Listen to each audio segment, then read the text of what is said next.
Gəlin aydınlaşdıraq. Mən də bu səhvi eləyirəm tez-tez, amma kiminsə həyatında nəsə etməsi o demək deyil ki, bu sənin üçün də lazımlıdır.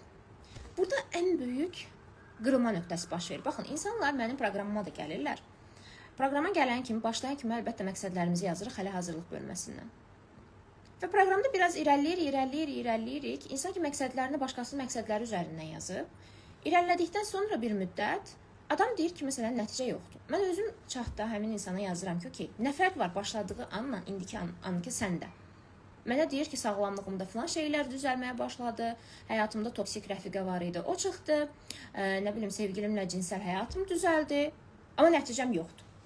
Mən ondan soruşuram ki, tamam da, ola bilər ki, sən hiss eləməmsən ki, sənə bu anda, indiki inkişaf dönəmində ən vacib şey məhz bunlardır. Yazdığın kimi ev, maşın, biznes, nə bilim, iPhone almaq və s. deyil. Sənə indi lazım olan şey məhz buydu. Bu 3 nəticə idi sağlamlığında, nə bilim, qastritin düzəlsin, daha sonra toksik rəfiqən çıxıb getsin və cinsel həyatın düzəlsin. Və başlayır düşünməyə, tamam, deməli özümü dəyərsizləşdirirmişəm, nəticələrim var imiş, qoy prosesdə qalım, həvəsdən düşməyim.